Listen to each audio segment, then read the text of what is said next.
With wings that fly not, a Dharma tale from the Jatakas, the birth stories of Lord Buddha.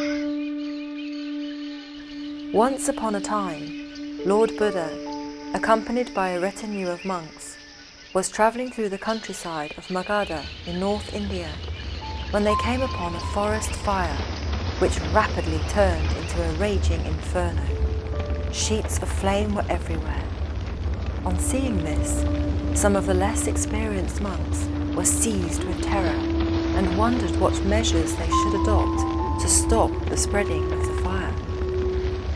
To ease their panic, other senior monks said to them, "Why should you be fearful when you are in the company of Lord Buddha, who has power over all phenomena? We should go to the Master at once." As the monks gathered around Lord Buddha, the World Honourable One continued to walk towards the approaching fire for some way before taking a stand. The fire had by now spread far and wide, devouring everything in its path. But when they came close to the spot where Lord Buddha stood his ground, the great fire came no nearer than 16 lengths, and went out suddenly, just like a flaming torch that had been put into a barrel of water. Witnessing this miracle, all the monks burst into praise. "Oh, how great are the powers of the Buddha! Even this great fire could not come close to the spot where Buddha stands."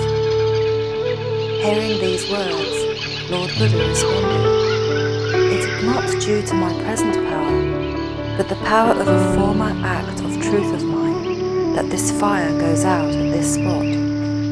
Furthermore, no fire will take place in this spot ever again for the rest of this eon." Then the Master took his seat. All the monks bowed to Buddha and sat around him. "Master," they said, "we are only aware of the present and have no knowledge of the past. Please make the past known to us." And so at their request, Buddha told them the story of an act of truth he performed in one of his previous lives. Once, a long time ago, in this exact spot, the Buddha-to-be took birth as a young quail. His parents prepared a nest for him and brought him food every day. At that time, the young quail was not yet strong enough either to fly by his own effort or to walk upon the forest ground.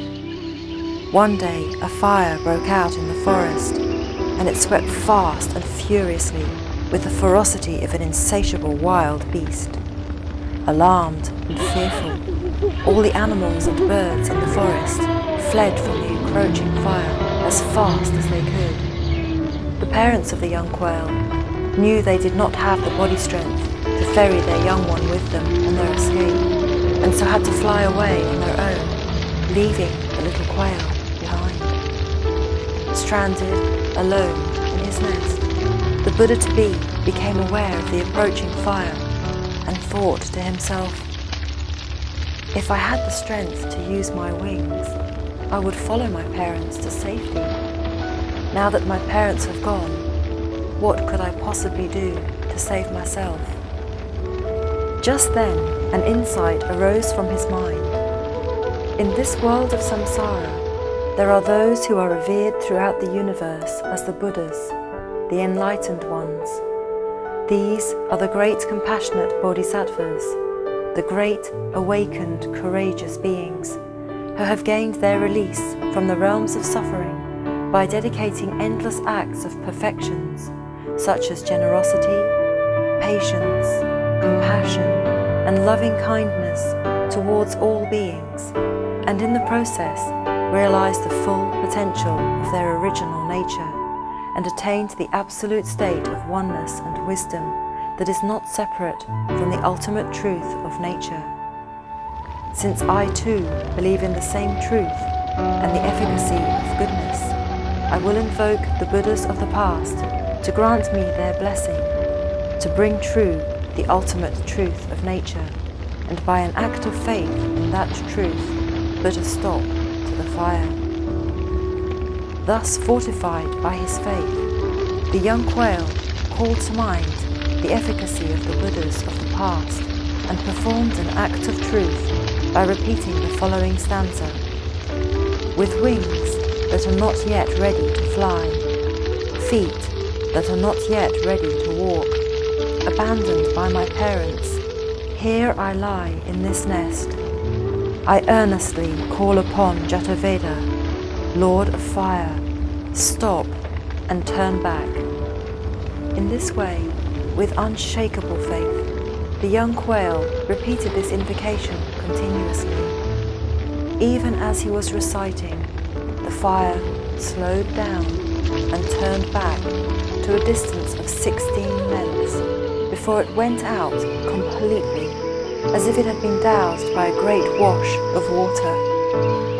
From that time on, this spot where the fire came to stop will never be harmed by fire again throughout the remainder of the eon.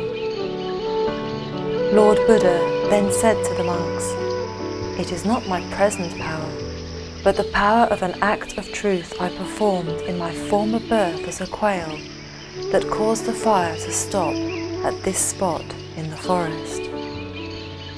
Lord Buddha then identified his parents in this life were the parents of those days, and he himself was the king of the quails.